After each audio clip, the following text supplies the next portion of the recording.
मैं आपको एक किस्सा बताने जा रहा हूँ, वो इससे जरा हटके है। तो दोस्तों, एक रात में अपने गांव से मेरे मित्र अवधेश के साथ अंधेरी रात में खेत के रास्ते बस स्टैंड की तरफ जा रहा था। तो मेरे मित्र ने कहा, दोस्त थोड़ा जल्दी चलो, इस खेत से अगले 2 खेतों तक थोड़ी समस्या है। तो मैंने पूछा क्या बात है, तो उसने बार बार बात को टाल दिया। लेकिन मेरे ज्यादा दबाव डालने पर उसने पूरा किस्सा सुनाया। बहुत साल पहले अपने गांव से रात को इन्हीं खेतों से एक आदमी गुजर रहा था। रास्ते में वो पेशाब करने के लिए एक पेड़ के नीचे रुक गया। उसके बाद वो जैसे थोड़ा चला, उसे किसी बच्चे की रोने की आवाज आई। तो उसने सोचा रात को पहरा देने वाला, लेकिन तभी याद आया कि खेत तो रामेश्वर काका का है, जो 3 साल पहले यहाँ फांसी लगाकर मर गया।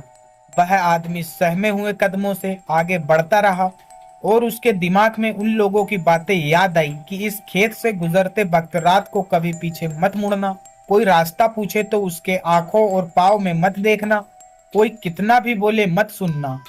ये सब बातें दिमाग में सोचने से उस आदमी की हालत बहुत बुरी हो गई और सोचने लगा कि उसने यहाँ आने से पहले ये सब क्यों नहीं सोचा। वो जैसे जैसे आगे बढ़ता वैसे वैसे बच्चे की आवाज तेज होती जा रही थी और ऐसा लग रहा था जैसे वो उसके साथ ही चल रहा हो। तभी अचानक उसने देखा कि एक पेड़ से बंधे झूले में बच्चा लेटा रो रहा है। तो डरते हुए उसने आवाज लगाई कि ये किसका बच्चा है, लेकिन कोई प्रतिक्रिया नहीं आई।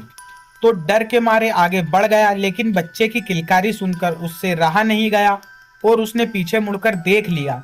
तो उसने देखा कि बच्चा झूले में उसके पीछे पड़ा था।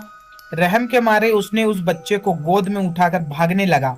थोड़ी देर बाद वो बच्चा उसे भारी लगने लगा और देखकर चौंक गया कि उसके पैर लंबे होकर जमीन को छूने वाले थे। उसने घबराकर बच्चे को गोद से गिरा दिया। जैसे ही वो बच्चा गोद से गिरा, वो बच्चा बड़े आदमी की तरह जोर से हंसकर बोला, तू आज तो बच गया। अगर मेरे पैर जमीन को छू लेते तो तुझे आज यहाँ कोई नहीं बचा सकता था। तेरी मौत तय थी। ये कहते ही वो बच्चा गायब हो गया। वो इंसान गिरते पड़ते घर तक पहुंचा और पहुंचते ही बेहोश हो गया। जब उसे होश आया तो उसने गांव वालों को ये सारी बात बताई। जैसे ही मैंने ये किस्सा सुना तो घबराहट के मारे बिना पीछे मुड़े ऐसा जोर से भागा और कभी उस प्रेत बाधित खेत में रात को नहीं गुजरा।